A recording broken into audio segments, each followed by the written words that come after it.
Hi guys, it's Dale. Back again, another week, another deck list. Well, it's probably been a couple of weeks since I did the last one anyway. Probably a month, I think. I don't know. Anyway, this time, another set 15 deck, and I am bringing you Shadow Paladins again. As we know, set 15 saw more support for Shadow Paladins being the final set of the Link Joker arc. As you know, Ren did lose and should have had a reversed unit, but obviously that was like 3 episodes from the end, so yeah. Anyway, going to kick off with the starter. We have Judge Bell Revenger.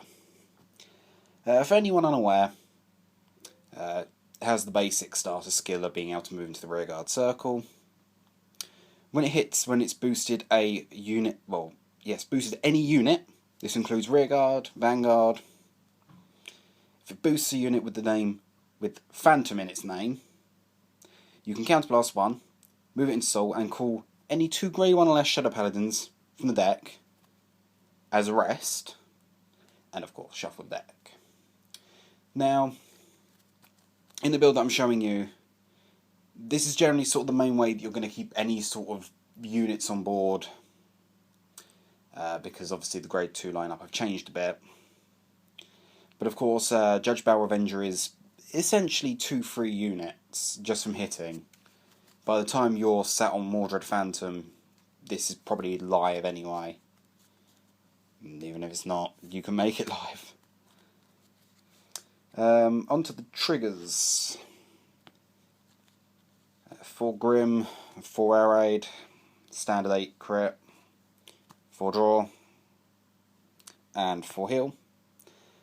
I don't think the standard 8-4 trigger lineup really needs explaining.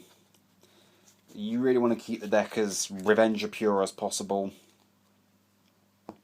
So you can't particularly play, say, 6-6-4. Could play stands. They have enough stands, but might have to try that out actually. I've been playing crit orientated build because I kind of prefer crits over using stands. Grade 1s. 4 Dorant. As ever, this card combos in really nicely with Blast Star Revenger. It's the main damage unflipper of the deck. Nice 7k booster. There's not much else really to say about that. 4 Revenger MacLear. Perfect guarded deck. Doesn't really need to have anything else other than that. On to, well, I wouldn't call it techie, and I wouldn't really call it the leftovers either. It's sort of the supporting cards. 2 Transient Masquerade. It's a 10k attacker when you have a Revenger Vanguard and it attacks. So it's very good for when you're on the grade 2 turn, and it's also a good 7k booster. 2 Shadow Lancer. Now, Shadow Lancer, when it's placed on rearguard, you can ditch a card from hand to search out a Revenger, Illusionary Revenger Mordred Phantom, which is the break ride. Now, this helps for deck thinning, because when you hit the break ride turn, you really want to keep the deck as empty of grade 3s as you possibly can. And I'll explain why when I get onto the main Vanguard unit. But again, you can ditch Mordred to search Mordred, thinning the deck out, more triggers left in deck. On to the 2 final supporting cards. 1 Darkborn Trumpeter. Placed on Vanguard or Rearguard, counterblast 1. Call a Revenger that's grade 0 or less as rest. This kind of makes a column by itself. Bad column, but that's not really much of an issue. And then the final card, Blackwing Swordbreaker. It's taken 15 sets for us to get a Dindrain clone. Well, probably less than 15, probably 10 or 12, something along those lines. I can't remember what set Shadow Paladins actually originated in, but Gold Paladins got Dindrain in like set 6 anyway, so it's kind of a bit different. Unfortunately, this isn't a Revenger. It's just a generic Soul Blast one, draw one when it's placed on rearguard from deck. However, I've explained to many people why if this card was a Revenger, it would actually be one of the best cards in the deck. Purely for the fact that you would call 2 of this off Judge Bow. So that's Counterblast 1, Soul Blasting 1, because Judge Bow makes this basically costless, because you have to move it to Soul anyway. Yeah, you'd call 2 out, and so basically for a Counterblast 1, Soul Blast 1, you're drawing 2 cards.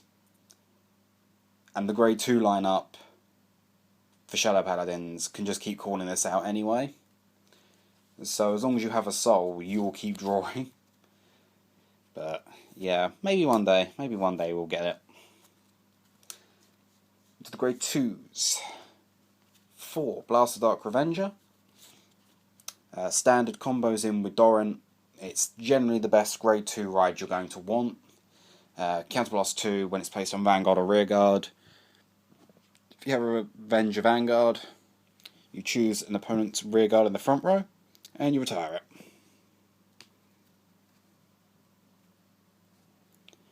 4, Nullity Revenger.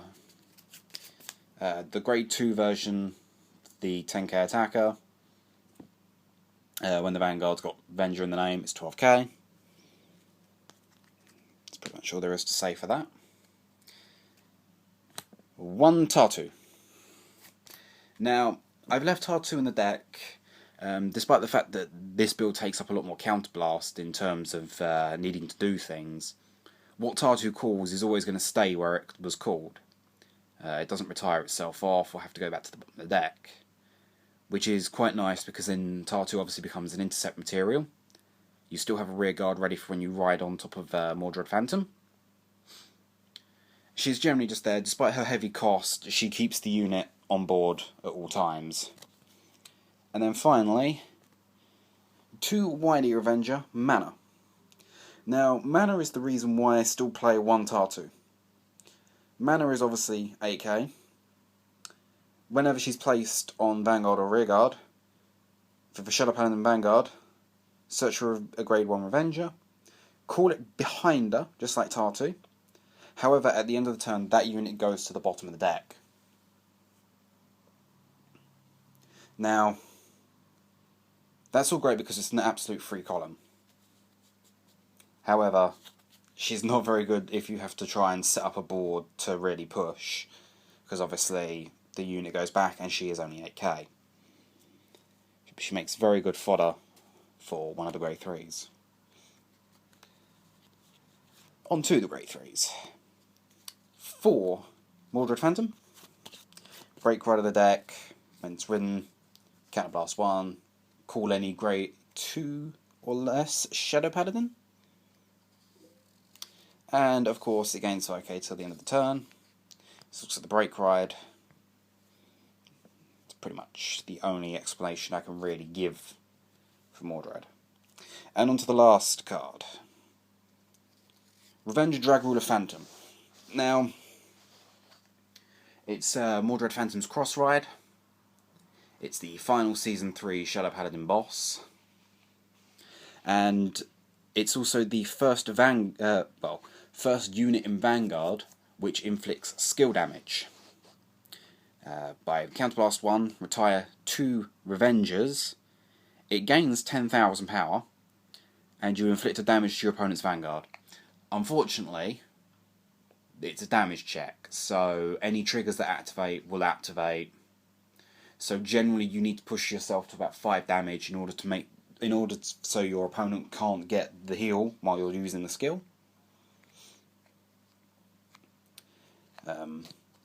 Also, another reason why deck thinning out all the grade 3s is good is purely because of the fact that it does inflict the damage, and if they trigger in that damage, if you've got grade 3s set in their deck, that's one less trigger to try and get over that extra power. Of course, Dragruler, when you use his skill, he's probably going to gain... He's going to be on plus 20 anyway from Mordred and himself. So he's looking at about attacking for about 33 anyway. Now, as I mentioned earlier with mana, she makes a free column for Dragruler to be live. So you would counterblast 1, kill off mana and whatever she called out, and inflict damage. You can do the same thing again with Dark Bond, which I mentioned earlier. And of course, any grade 3s in hand are excellent fodder as well for Dragruler. His cost is slightly less than Raging Form. Unfortunately, I can't decide if I prefer playing Dragruler or Raging Form. I quite like playing Dragruler purely for the fact that you get to use Blackwing, she has 3 draws, and it kind of has more of power plays. However, it doesn't have the power that restanding Vanguards do. But the deck's been going pretty well in testing. Most of what I put in the deck is like advice from other people, and it's turned out pretty well actually. I mean, I've been playing this, the only times I've lost is when I've been grade stuck, which, as you know, is pretty horrible anyway. I mean, if you can't get past 0 or 1, you're probably going to lose, especially with this.